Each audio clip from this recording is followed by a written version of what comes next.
that notices addiction in your family, it's a bad place to be. It's a bad role. It's a bad spot. You're pretty much you're going to lose. So, and the reason for this is because it's easier for your family to think that you're crazy or to think that you're neurotic or insert any other word there than to admit and recognize that there is an addiction in the family. So when you're the first person, you tend to make very predictable mistakes. You tend to talk about it too much. You tend to try to convince. You tend to try to prove all these things. And that's the first thing we do. Right. So this first thing Kim's talking about is the first thing we want you to stop doing. Right. And the second thing we want you to stop doing is tending to it. And what we mean by tending to it is sort of, this is where we fix the problems. We might, our spouse might be drunk, so we drive the children to school. We might be not able to go to our in-laws' house for dinner, so we tell a lie.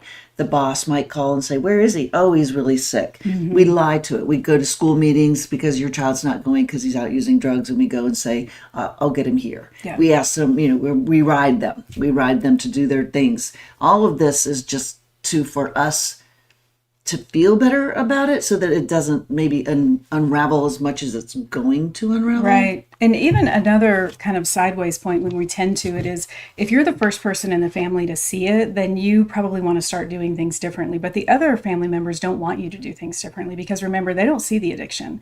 So, teenagers will be teenagers, or he has a big day, or he has a big job, or whatever this might be. Boys will be boys. Right. So all of these things are going to come at you as far as what the family members say to you. And so they don't want things to change because it disrupts the normalcy in the family. So tending to it also might look like if I have a family member that isn't seeing the addiction the way that I'm seeing it, they may say, just give him the $20, Kim, or just pick him up, or just do whatever, like get just in line cash his and paycheck. conform. For God's sakes, it's not the end of the world. Right. So tending to the addiction means that you fall into that trap as well, in addition to what Campbell had said. And all of these things, the talking about it, the tending to it, and the last one we're going to talk about in a second, these things are actually enabling the disease because what you're doing is you're keeping the blindfold on the other people in your family, whether this is your mother-in-law, your whatever, because they're running into the defense mode. Right.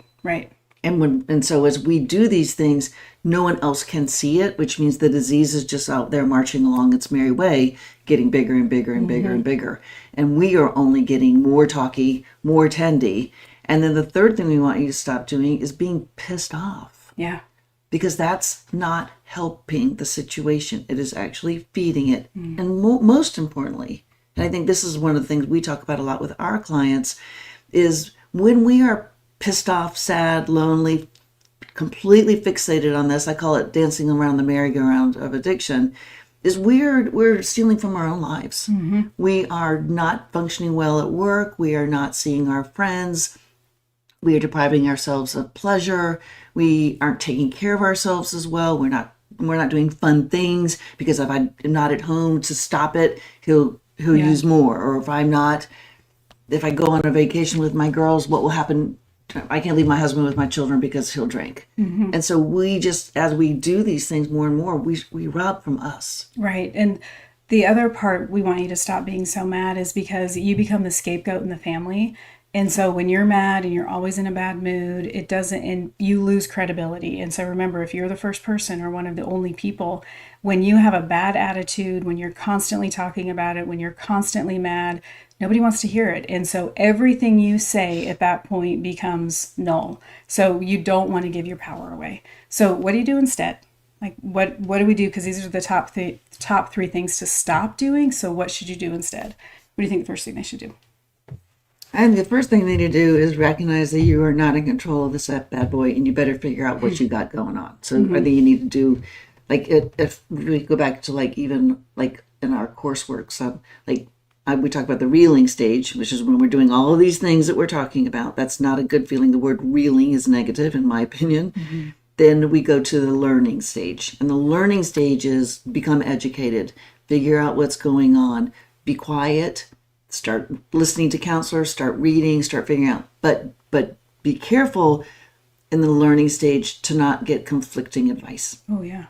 And that is a huge problem. That's one of the things we talk about in the Beyond Boundaries course that we're launching later on this month is there's not going to be a one shot fits all. Like this isn't there's not one solution to solve addiction for every single family. They're all going to be unique. They're all going to be different, but they are mostly going to have to do with your inner abilities and your ability to learn, to understand, to know what you have to change, to know what you have to do differently. It's super non-intuitive, and it's super scary and hard to do. So that's the first thing, is get out of the reeling stage, go into the learning stage. I would say the second thing to do, be pleasant, which I know is hard. So if you need to go be mad and crazy somewhere else, do that. But be pleasant when you are in the face of those that you're trying to convince. Because if you come in, just like I said before, if you come in angry, obsessed, all these things, you're not going to get anywhere. So if you come in pleasant, if you come in almost confused, like, I don't know how that weird thing, this unexplainable thing happened, versus, oh, I can tell you exactly how it happened. So you want to come in pleasant, even come in a little bit confused, because the more you step back, the more the problems are going to bubble up, and the more the family is going to see what's actually happening for what it is. And the target comes off your back, and it goes on to the fact that, hey, we have a problem in the family. That gets you out of the bad guy role, which feels so liberating in the first place. And it also takes the power of the addiction. Remember, addicts always come at it from the victim standpoint. So when we become pleasant, when we become curious, when we become quiet, then they do not have as much room to spread. Well, I wasn't going to do it, but my mom's crazy. Or I wasn't going to do it, but my wife, now you're like insane. And so that also, now we begin to unfeed the disease when we become quiet. Right. And the third thing I would say, as far as just figure out what you're going to do and what you're not going to do. And this really goes into know your boundaries. And so do not become rigid, which is what a lot of people want to do. We tend to want to be overly passive or overly rigid. We want to find that sweet spot in the middle. So I would say that third thing is, don't become overly rigid. Don't declare these big, huge ultimatums, because you're going to lose. And you also may change your mind, and then you want to be able to do that. I think a lot of us tend to back ourselves into corners, and if you don't, then you can't, and then we're there, and we have to do it. And often that's something we don't want to do. And I think with our clients, we consistently see it's things that they might want to do, but they're things they're not going to be able to do. Right. It's better to have no boundaries if you can't hold any, than to have 5 that you're not going to hold. Right. So I think that's definitely a really wise point, is know that. Yeah, know what you're capable of, know what you're going to do, and just sit on the rest until you do know. So, okay, I think that's... Yeah, so stop talking, stop tending, and stop being pissed off. I wish it started with T. That would have been so much more fun. Don't be pissed off. Right. Okay, any questions, Bree? All right, you want to read that? Well, I need my shades. Yeah. Yes, I do. All right, my daughter-in-law, it's really small. My daughter-in-law is having drinking addiction, living with my son, her husband, and 4 children. Any suggestions on what I can do to help for the children? Feeling bad at being yelled at many times. Boy, this is a common theme. This is such a common theme, Kathleen.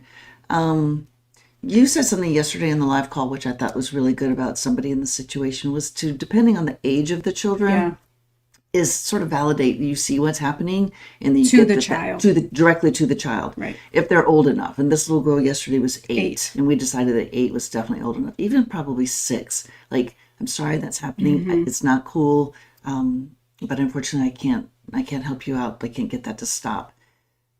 I'm wondering in this question, Kathleen, what the husband, the children's father's ability on that might be to sort of have a boundary of how much longer he's willing to put the children in that situation. Yeah. Again, depends on the age and the severity of the problem. Yeah, I think regardless of the age, unless I would say they're like, I don't know, 3 or younger, maybe even 3, depending on how advanced they are, talk to them. Just say, hey, I'm really sorry that happened, or validate it, talk to them, educate it, model different communication. Go out of your way to make that child feel loved, supported, wanted, cared for. And you're not going to fix it for them, and you're I mean, that whatever's happening is still happening, but you're giving them another memory, another experience in addition to this other negativity that's constantly coming their way. And if you can, again, depending on their ages and your proximity to them, have them spend the night with you every now and then, so that is replicated, like, by experience as well as by words. Yeah, it's a hard spot. Yeah, and always, always, always, if you feel that children are in danger and they're not in safe, then I would do an information update to your daughter that says, "Hey, this is making me super uncomfortable, and if it continues, I'm going to have to make a report." And probably nothing will happen, but you'll feel better, and it could. Yep. All right. All right. This is from Cindy. My loved one has BPD, borderline personality disorder, along with benzo addiction. It's a hard mental health issue when only 7% population now has BPD and 70% tries suicide. Can't find help. Yeah. For the DBT. Yeah. I Borderline's tough. It is. It's really, really tough. And you're right. There aren't that many providers that are really fully trained in DBT. But that is, research shows that that's your best option. Absolutely. So, and I do think, though, for families also being able to get help, how do I want to handle this? What am I willing to do? What I'm not willing to do? And be able to really kind of get this internal knowledge of when you need to take a couple steps back, when you need to recharge, kind of in even maybe some deactivating strategies that you feel comfortable using. So if the drama, the dysregulation starts to amp up, then how are you equipped to handle that? And try not to feed into that chaos. That tends to be a chaotic mental health issue, and they thrive more in the chaos. The rest of us, if we get up here and we live up here in Happy Land, and if we get down here in chaos or scary or bad, we figure out how to get back up. Yeah. But often for borderline, it's the opposite. They live down here in this chaotic space, and if they mess up and get up here in good space, they'll figure out pretty darn quick how to get back down here. Yeah. And that's just regulating to us. And we don't like that, which I'm really super glad you said, like, take breaks, charge your battery, know when you've hit your limit on that kind of engagement. Yeah, I hate that. The ages 8 and 13, 18. Okay, good. For Kathleen. Oh, yeah, those are old enough. Yep. Okay, good. Definitely. Good. All right, Melissa, family gathering. I'm sorry, I'm leaning into you, Kim. Will be happening this weekend. How should I handle my substance use disorder loved one? Acts out with a gathering. How should I respond by the overactive addiction problems in a public surrounding? Well, holiday weekends are tough all around in the addiction world, and 4th of July is one of the best. What do you think on that? I think you without knowing anything about the situation, I think if you can bring your own car, that's always a good thing. I think for you to kind of prepare for your own safety and sanity before you even enter into the event is always good. So whether that's bringing your own car, having, even having a conversation with yourself that says, hey, I'm giving myself permission to Uber home, to do whatever it is if it gets out of control. And so I think that's a good place to start, just kind of getting that in check in your mind and in your heart before you even walk in. I think the other thing to do is, if the acting up, unless kids are involved, unless it really is a safety thing, I think it's better to take your hands off and just let it happen, even though I know that's really, really hard. But kind of going back into tending. Right. We don't want to tend to it because it's so easy when we tend for us to be blamed for whatever happened, or at least take some of the blame. Or to feel that we're taking the blame. Like, I'm so sorry he's doing this. Like, I'm so embarrassed. Like, what can I do to help? Instead of just like get in the back of the crowd and pretend you don't know him. Right. And even that question, I think that's probably already starting. Like, how do I do this? And so it's a very difficult place to be, though. Yeah, I would take your own car. I would listen to yourself. And when you've had enough, exit stage left. Just say goodbye. Thank you for having me. I need to go take a nap. Yeah. Just have to go home. And if anything that you do is going to be different, substantially different, or even moderately different, give an update and let your loved one know. Hey, just so you know, I'm going to be taking my own car to this. Or, hey, just so you know, last time we went to this other thing and it was really difficult for me. So this time, this is what I'm planning on doing. And so you're just kind of updating, which does two things. One, it informs them that there's going to be something different, but it also starts to pave the way for you to give yourself permission to do something different. You just said something really important. talk about how this change is going to happen because last time it didn't go well for me, not last time you drank too much, last time you were high. Don't go there. Stay on last time I became overwhelmed, last time I realized I had stayed over a limit that I had wanted to set. Like, keep it on you so that you are not dragged into that victim in a fight. Yeah. All right. All right. Suzanne, my son, I have to read it in the blueberry. Okay. Here we go. My son just completed a 28-day inpatient and is returning home to us, mom and dad. He's returning to his outpatient program. Do you feel we should have any say in doing 90 meetings in 90 days, or is inpatient counselor suggesting along with some tight boundaries for a while regarding car use, etc.? He doesn't want us to talk to his counselor about these suggestions before he leaves his inpatient program because he says he knows what he needs to do, but we are still scheduled to talk today. Oh, Suzanne, I hate this for you. I'm curious as how old the son is, but yeah, I definitely think everything you want to do is right to do, but I don't think you can do it because those are sort of rules. You have to go to 90 meetings in 90 days. I think you should just instead look back, and those are rules you can't enforce, right? He could say, sure, I'm going to go and be lying and be at the mall. We can't manage someone else's recovery. 30. Okay. We cannot manage anyone else's recovery. We can only set boundaries of what we will and will not do anymore. So if he comes home and he doesn't do the 90-90 and doesn't do the things that he's agreeing to do, which would be 100% likely that that's going to happen, then you just have to be able to say inside, if he relapses, if this becomes a problem, he can't live here. Like, you're good. That's where that goes back to what Kim said earlier. Is you got to sort of know what you will and will not do, because that's where your work is going to be. We can't tell them what they have to do. It's just not possible. If you don't think he's sober, I would not let him use your car. It's just that simple. But I would not let him use the car because you don't want him to go get drugs. So I think you have to look at your ulterior motive in having a boundary. Remember, rules are not ours to enforce, and he's 30. He's absolutely not going to follow any rules he doesn't want to follow. Yeah. So the fact that he doesn't want you to talk to his counselor and he's coming to your house, right there's a red flag. Yeah. In my opinion. I would have said you could not come back home. We'll help you with sober living. We'll help you with good quality sober living. 28 days is a great start, but if recovery was 10 miles long, 28 days is an inch. Yeah. So we don't even have brain recovery till 30 to 45 days of sobriety. So I think you're probably in for a little bit of a bumpy ride. So I would put my energy in, when will we know that it's too bumpy for us? And then what will we do once we learn that it's too bumpy for us now? And to piggyback on that, I think being able to say whatever you're comfortable with before he comes home, like, hey, just so you know, we're not comfortable with you using the car.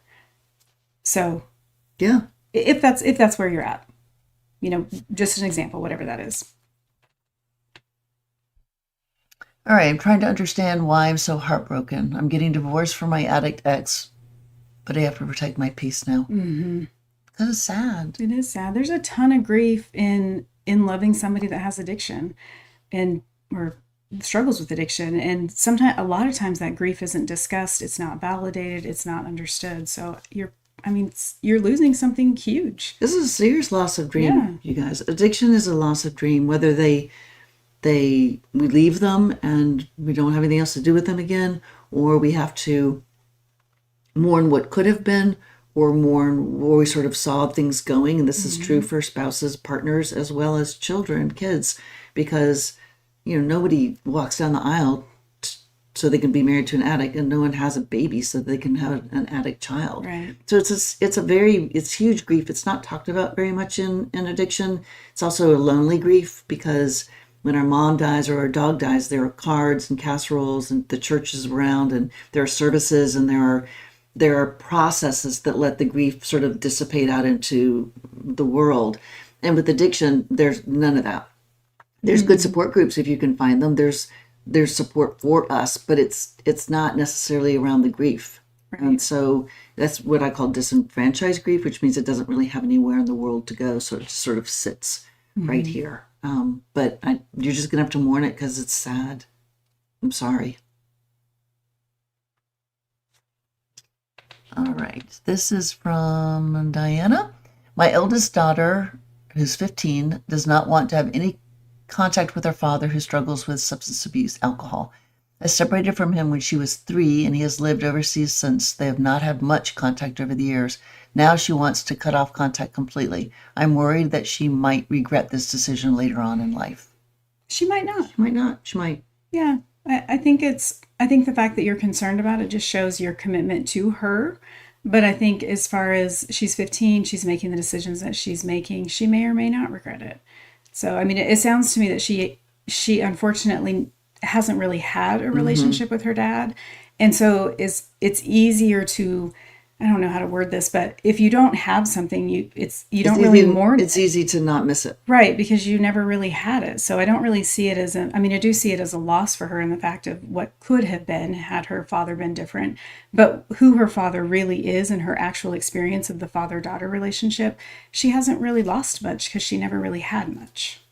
And that's not to say, like, let's just fast forward 10 years and she's 25, and maybe the miracle of miracles occurs and he gets sober and he can reach out with humility and willingness. You know, she's cutting him out of her life, but she's not killing him. So Right. if that were to happen, then she could. And you can leave that, like, you can say, if that's what you want to do for now, that's up to you, darling. You're 15 years old and you're old enough to make this decision for yourself. If you change your mind at any point in time in the future, just give yourself permission to change your mind. Yeah. I think that would be the best momming thing to say to her. Yeah. All right, this is from Mel. My husband has been struggling with alcohol use for several years. He is making recovery efforts, but relapses every 3 to 6 months. I usually notice something is off when he starts drinking. Oh yeah, we can always tell. Yeah. The fact that he can make it 3 to 6 months is pretty good. Yeah. There's an Oh, expert. there's more? Sorry. But he gets very defensive and angry if I say anything and says I'm policing him. Should I just ignore it until it becomes a problem, or should I bring it up when I notice it? I usually ignore it. I would ignore it. Because exactly what's happening is you're getting put into the bad guy role. He's viewing it through the lens of the victim, which is fueling the lapse or the relapse. I would ignore it, although Kim would say, you could say, I noticed that it seems like you're drinking again. I just want to let you know I saw it. You could give an information update or something like that. I don't see the point. I'd be real curious, Mel, to know what stops it again. How long does it go? What stops it again? Like, I'd be curious to see that. Yeah. Like, if he's stopping himself, like if this is sort of bargaining denial, which I would totally let happen, or if some precipitating external event happens that he says, oh, I have to stop. And just a little plug in there for the information update, most of the time that's for you as the spouse, because there comes a point when we are in this cycle long enough that we start to feel muted. When we feel muted, our body shuts down. It's terrible for every single piece of us.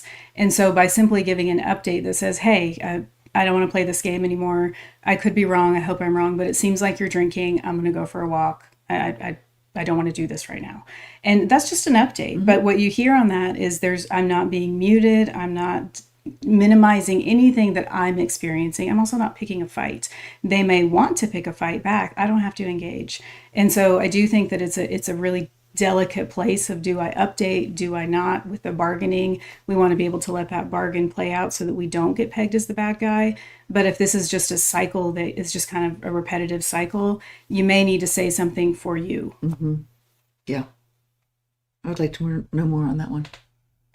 Until it becomes a problem. Last time I had to ask him to leave the house until he could come home sober. Okay. That's good. Yeah. All right. Do we have one more? We One have more, 4 more minutes. There we go. All right. This is from Lillian.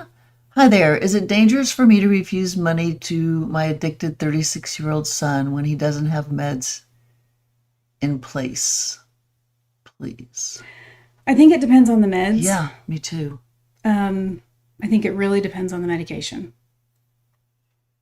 And even money, I would say no. If you want him to have access to the medication, maybe you go to the doctor and somehow facilitate it that way. Or pick up the prescription, and then you know what it is. All right, Leah. My brother offers to switch from alcohol to marijuana. He gets angry with alcohol. Is this a window of opportunity a move in the right direction or just another manipulation? What do I say? It's just a trade-off of what I'm going to be addicted to. Yeah, it's a bargaining tactic. So I think on that, what I would do is I would say, hey, I'm really glad that you recognize that these bad things are happening with alcohol. And I don't really think marijuana is going to be much of a difference. To me, it just sounds like a shift, but it's not my decision to make. I hope you find what you're looking for. I would say it with much more kindness than what I said, but the message is there. Definitely a little bit better tone. Yeah. Yeah. Softer words. Yeah. That's just either manipulation or bargaining, and neither one is positive. Yep. Yep. So acknowledge that there's efforts. Don't put too much hope in it. Yeah. All right. That's it. All right, guys. Well, thanks for joining us, Awesome. and we hope you have a good day. All right.